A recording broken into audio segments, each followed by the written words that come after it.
बिस्मिल्लाहिर्रहमानिर्रहीम अस्सलाम वालेकुम। हकीकत टीवी ने जो आपको पिछली वीडियोस में एग्जैक्ट एनालिसिस और खबर दी और तफसीलात बताई, मजीद डिस्कस करने से पहले इस वीडियो को लाइक करें, हकीकत टीवी को सब्सक्राइब करें और बेल आइकन पर जरूर क्लिक करें। आज बिल्कुल हूबहू वही तमाम चीजें तुर्किश मीडिया पर चल रही है और एग्जैक्टली वही चीज जो आपको बताया जा रहा था कि सऊदी अरब को किस तरह फंसाया जा रहा है ईरान के साथ लड़ाई के लिए, और ये सब बैठकर देखेंगे। सबसे पहले तो उन अहादीस का जिक्र कर लें जिनके अंदर इन लड़ाइयों का जिक्र है। अबू दाऊद की हदीस नंबर 4265 में दर्ज है कि हजूर पाक सल्लल्लाहु अलैहि वसल्लम ने फरमाया, अन करीब एक फितना होगा जो पूरे अरब को घेर लेगा, जो इसमें मारे जाएंगे जहन्नुम में जाएंगे। इसमें जबान का चलाना तलवार चलाने से भी ज्यादा सख्त होगा।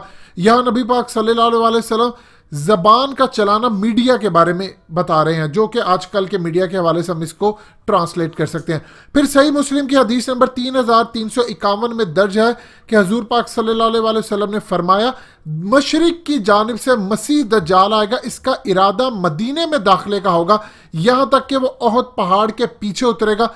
फिर फरिश्ते इसका रुख शाम की तरफ फेर देंगे और वो वहीं हलाक हो जाएगा। इसके बाद आपको हकीकत टीवी ने बताया था कि किस तरह इसराइल के अंदर पूरी प्रिडिक्शंस और उनकी किताबों के हवाले से, इसराइल की बाइबल के हवाले से क्या कुछ बातें की जा रही हैं कि ईरान की और सऊदी अरब की लड़ाई होगी और तबाही होगी और फिर हमारे मसीहा आने की तैयारी होगी। ये सारी सूरत हाल हम डिस्कस कर चुके। अब देखिए आपकी स्क्रीन पर चल रही हैं हेडलाइंस। तुर्किश मीडिया क्या कह रहा है कि यूएस वॉन्ट अटैक ईरान, लेकिन वो अरब पर्शियन वॉर जारी करेगा। 2 क्राउन प्रिंस के बारे में पूरी तफसील दी गई है और बताया गया है कि किस तरह यह ट्रैप सेट किया गया था सऊदी अरब के अगेंस्ट। इस सारी सूरत हाल के अंदर तुर्किश मीडिया ने एक और भी सूरत हाल सिनेरियो कहा है कि सऊदी अरब को और ईरान को और अरब कंट्रीज को आपस में लड़ाया जाएगा और ये पीछे बैठे हुए सिर्फ इनकी तबाही को देखेंगे, और इन तबाही को देखने के बाद जब ये लड़ाई मजीद बढ़ेगी तो ये बहुत ज्यादा, ये सालों पर मुहित हो जाएगी।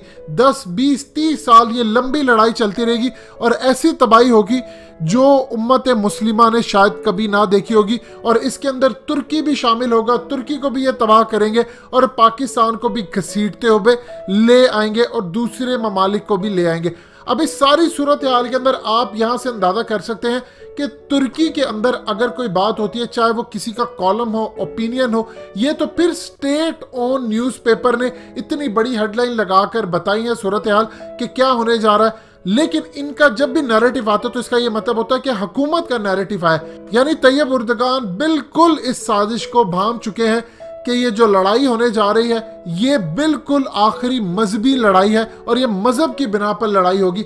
यानी आप अंदाजा करें अहादीस अरबों की तबाही की हमारे पास नबी पाक सल्लल्लाहु अलैहि वसल्लम ने कब से बताई, हमने क्या तैयारी की। अब इस सारी सूरत हाल के अंदर इस खित्ते के अंदर ईरान को रखना जरूरी था। ईरान को तबाह नहीं किया अमेरिका ने, यह बात आप अच्छी तरह समझ लें। उसके इर्द गिर्द जितने भी एनिमीज थे उनको तबाह करते गए। ईरान कभी भी डायरेक्टली जंग के अंदर सक्सीड नहीं हो सकता। वो हमेशा एक्सपर्ट रहा है प्रॉक्सी, यानी किसी मुल्क के अंदर सीरिया में घुस जाए, चाहे इराक में घुस जाए, उसके बंदे, जिस तरह पाकिस्तान के अंदर कुलभूषण यादव और ये सारी सूरत हाल होती रही, फिर हमारे ISI के चीफ जाते हैं, उनका जनरल सैक करवा कर आते हैं। ये एक्सपर्टीज है ईरान की। और फिर ड्रोन टेक्नोलॉजीज के अंदर अब ये जो सऊदी अरब की पाइपलाइन पर हमला हुआ, ईरान कहता है कि इन्वेस्टिगेशन करो, क्योंकि हूतीस को हमने नहीं कहा। अब हूतीस में भी बिल्कुल इसी तरह ग्रुप्स है, लेकिन आप अंदाजा करें कि पाकिस्तान के अंदर अमेरिका इतने अटैक करवाया, लेकिन ईरान में ये सूरत हाल पैदा नहीं हो सकी। ईरान में हो सकता है स्ट्राइक कर दे अमेरिका, इसमें कोई दो राय नहीं है, ओपन स्ट्राइक करे, लेकिन वो लिमिटेड स्ट्राइक होगा। अगर ऐसी सूरत हाल पैदा होती है, ट्रंप ऑलरेडी कह चुके हैं कि मैं जंग नहीं चाहता।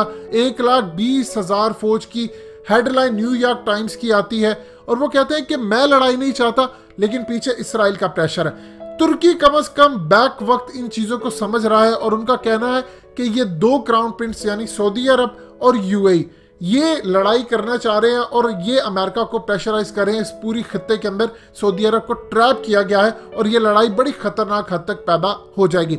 आपको याद होगा कि तुर्की के ऑलरेडी ताल्लुकात बहुत ज्यादा खराब हो चुके हैं सऊदी अरब से जमाल खशोगी के मामले के ऊपर, और तुर्की ने ऑलरेडी मोहम्मद बिन सलमान के खिलाफ महाज अपना खोला हुआ है। लेकिन एक साइड पे और भी बड़ी इंटरेस्टिंग चीज है कि तुर्की का कतर के साथ बहुत अच्छा ताल्लुक है। जब ट्रंप ने पिछले साल तुर्किश लीरा गिराया एक रात में 35%, तो 15 अरब डॉलर कतर ने उसको दिए थे स्टेबल करने के लिए तुर्किश लीरा।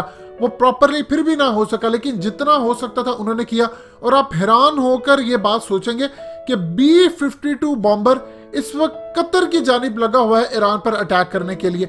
यानी ये सारी सूरत हाल के अंदर अजीबो गरीब सूरत हाल बन रही है। उधर पाकिस्तान को इंडिया ने थ्रेट किया है कि श्रीनगर के अंदर पाकिस्तान अटैक कर सकता है, जबकि पाकिस्तान का तो ऐसा कोई इरादा नहीं है। जाली अटैक उनका। पूरे वर्ल्ड के अंदर आपको एक पिक्चर ऐसी डेवलप होती हुई नजर आएगी कि जिसको कहा जाता है वर्ल्ड वॉर। हो सकता है ये टेम्परेरी तौर के ऊपर कुछ रुक जाए, ये मामला ठंडा पड़ जाए, फिर ये आगे लेकर चले, लेकिन अल्टीमेटली ये मामला अहादीस पूरी होने की तरफ इशारा दे रहे हैं।